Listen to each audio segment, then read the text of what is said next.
Alright, in this video I want to give a few updates to some political events occurring in a few EU countries, and I want to cover each of the situations and kind of give a general overview of what is happening. And the first situation I want to talk about is what happened in France. So, of course, Michel Barnier, the prime minister, a sitting prime minister, was voted out of parliament in a vote of no confidence, and since then Emmanuel Macron has chosen his successor, Francois Bayrou, from his own presidential party parliamentary group. And Bayrou is a longtime political ally of Macron. He's not in Macron's party itself, but he is in another liberal centrist party that is in with the entire group of Macron's kind of liberal faction in parliament. And so Bayrou is a strong ally of Macron. Barnier was from the conservative Les Républicains, was kind of a center-right government. So Bayrou will have now a chance to form a new government, or at least maybe a minority government, and govern as Macron's prime minister. But it is going to be a very difficult challenge. And if you remember, this all started in the summer of this year when Emmanuel Macron's party suffered a historic defeat at the European parliamentary elections and called a snap elections for France's National Assembly. Now, what happened was a effective three-way split between the right-wing National Rally, the left-wing Alliance, the New Popular Front, and of course Macron's own liberal centrist bloc, the Ensemble bloc. And basically, this left France with a deadlock parliament, and none of the three groups had an outright majority. And it was also difficult to form kind of a coalition with any of the two because Macron's party had long ruled out working with the National Rally, had isolated them, and of course, the Macron's group is willing to work with some of the left wing parties, but not all of them. And so there would have to be, in order for there to be a majority, some of the groups would have to be split up. There was also the possibility of, a minority government of some of the centrists supported. However, the socialists are kind of stuck between the kind of more far left and left-wing parties such as Unsubmissive France and the French Communist Party, and then Macron's liberal grouping himself. They have some differences between both groups, and so they've kind of gone bounced back and forth. They have up until now been mainly loyal to the left. They have a lot of issues with Mélenchon. There's a lot of divide within the left. However, there has not been a broad coalition between the various center-left parties and Macron's party yet. There was also an attempt to maybe court Marine Le Pen's National Rally, not into a coalition, but maybe to have a conservative prime minister tolerated by, of course, Macron's party and the National Rally. That did not work, and Barnier was voted out, mainly with the National Rally and the Submissive France, but also the Socialist Party joined in and toppled him as prime minister. Now, if we take a look at the seating chart based on the parties themselves and not just the party groups, we can see where the divide is. And so basically the strategy going forward, I think, is for Macron with Bayrou to maybe form a center-left coalition, or at least have a minority government. And so what he needs to do to reach a majority is he has to split the left away from the unsubmissive France. So in order for him to form a majority, his grouping has around, I believe, 160 seats, and he needs the Socialists, the Greens, and potentially the French Communist Party to either directly or indirectly support him, along with the Conservatives. And here's the main issue. Now, Macron's party was founded before he ran for the presidency in 2017, and Macron himself came from the French Socialist Party, and a lot of socialist members joined his party, but there are also a lot of conservatives from Les Républicains. So Macron's party, which was formerly called Republic on the Move, Les Républiques en Marche, which changed into Horizons Ensemble, there's various names, it's rebranded, so it is somewhat confusing, but his centrist party is effectively a combination of defectees from the Republican Party and the Socialist Party. So they technically have ideological connections to both, but some still see them as kind of traitors, as people that betrayed the parties, and so there is somewhat of a bad blood, particularly between the Socialists and Macron's party.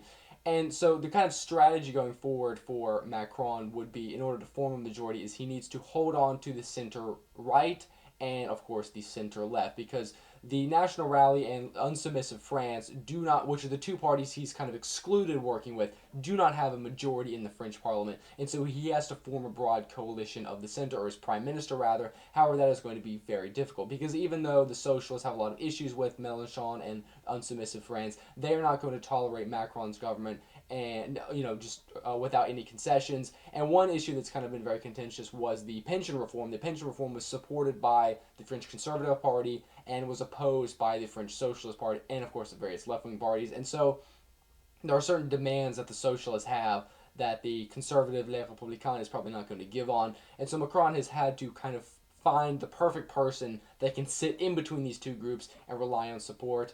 And arguably with Michel Barnier, he was trying to rely on the National Rally and the Conservatives, and this time with Bayrou, he might try and pivot to the left. Now, will it work? I don't know. It's going to be very difficult, of course. The socialist, he kind of has to drive a split between the left and get the socialist and Greens alienated from Mélenchon, but it's still going to be very difficult. And mathematically, he has to hold every group together. If the Les Républicains or the French Greens, if any one of these groups splits away, then they're basically out of a majority, and a vote of no confidence can be called and overthrow the next prime minister. So Beirut will have a shot at forming a government. It is going to be very difficult. Of course, this parliament is deadlocked, so this was inevitable that this was going to happen. Of course, a coalition between Macron's party and the National Rally would be a stable government, but he's ruled out working with her. And even the National Rally and the various left-wing parties, which might have the same position on certain economic issues, they've both ruled out working with each other, kind of seeing each other as too extreme. And so it's really, there's no other political viable coalition. Since there's no left-wing majority or right-wing majority, the center kind of has this job, with Macron, of course, being the president at forming a government. And what's also been difficult is each group has a claim to form the government.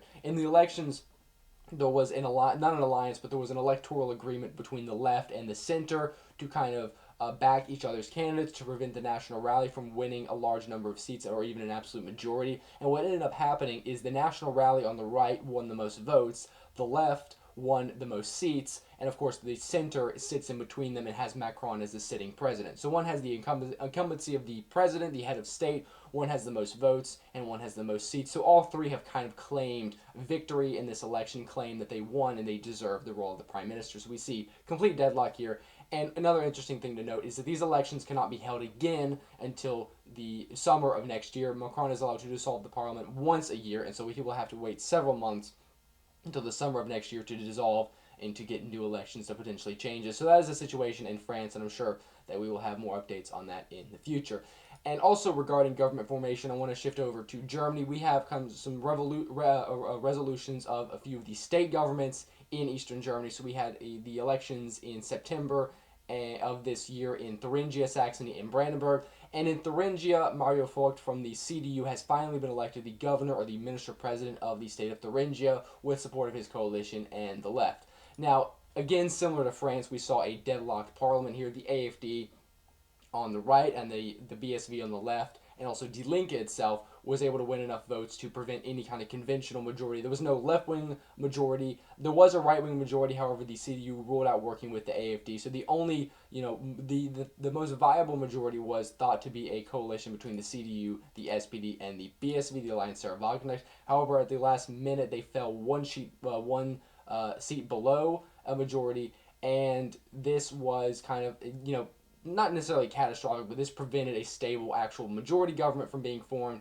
And what happened was this alliance, this coalition, now has to rely on minority support from Die Linke itself, which is not in the coalition, but a few of their members, of course, are voting for the laws and, of course, voted for Mario Vogt for minister-president. So he got 51 votes, so likely the 44 from his coalition government, and then 7 seats from Die Linke, with a few voting either to abstain or against him. And so it's not a stable government. Like I said, this is even the coalition itself, the BSV and the CDU, have a lot of issues with each other, especially foreign policy on the federal level. There's a lot of tension between Sarah Wagenknecht. She's also a figure from the left party that was seen as very extreme in the past, and a lot of the reason the CDU ruled out working with Die Linke in the past was because of people like Sarah Wagenknecht. So even though this coalition is, officially a government, they are still, there's still divide. The CDU and the SPD can get along. They've ruled and governed together in many states. That is not the issue. But of course, the BSV is a new player in German politics, so we will not know really how long this government will last. We could see snap elections, and we could see kind of divides within the government. For sure. But even then, they do not have a majority. They have to rely on Die Linke, again, a fourth party outside of the government, for support. And even Die Linke and the BSV, which are both arguably, left-wing parties, they split from one another. They still have a lot of bad blood between each other. And so there is a personal divide between, say, Die Linke and the BSV, and then an ideological divide between the BSV, Linke, and the CDU. So a very unstable government. But when the parties ruled out working with the AfD, this was the only option they had, aside from, making Björn Höcke the governor with a AfD-CDU coalition. So that is the situation now. We have a minority government tolerated by Die Linke, with the AfD being a strong opposition party with 32 seats. Now, in Saxony, something interesting also happened. And actually, a kind of different from Thuringia, the BSV ended up pulling out of the coalition agreements, and the SPD and the CDU are now going to try and form a minority government. So the SPD and the CDU have kind of formalized a coalition agreement. They're going to form a government together, but they are well below a actual majority. And even with the BSV, they would have been below that. So the current coalition now has 51 seats. They need 10 more seats. Now, with the BSV, actually, they would have had enough.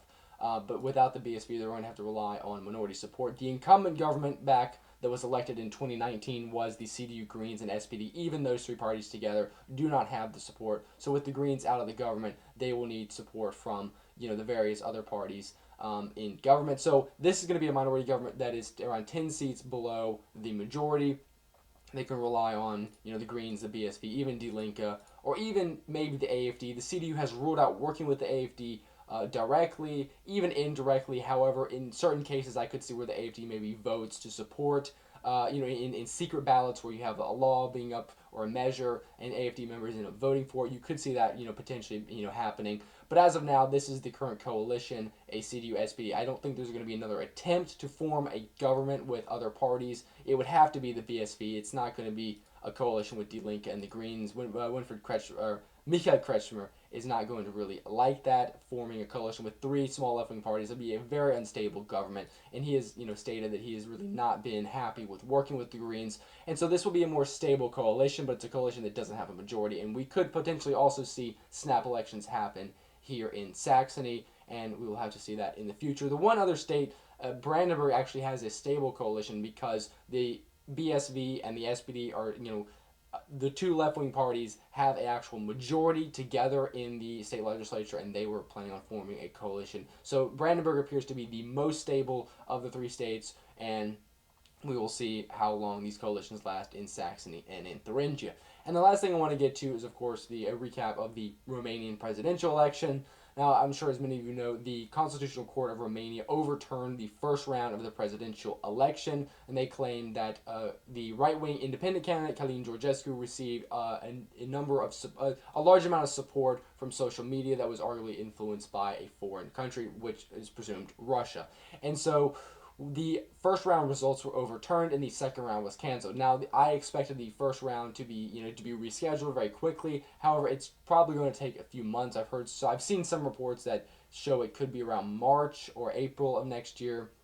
So it could be several months until we have the new dates for this election. And of course, once we get an update, once we see how the situation is unfolding, I will do a video on that. And of course, after covering it, this much, I will definitely cover the Romanian presidential elections when they happen, but it is probably going to be a few months, and it will also be interesting to see what happens with these results. It is still possible that Călin Georgescu is completely banned from running again, and if that happens, likely a lot of his voters will go to George Simeon, the other right-wing candidate, and maybe he could potentially take first place. Both the first round result itself and also the court overturning is going to have a large impact. Even Elena Lasconi, the Save Romania Union, has denounced them overturning the results.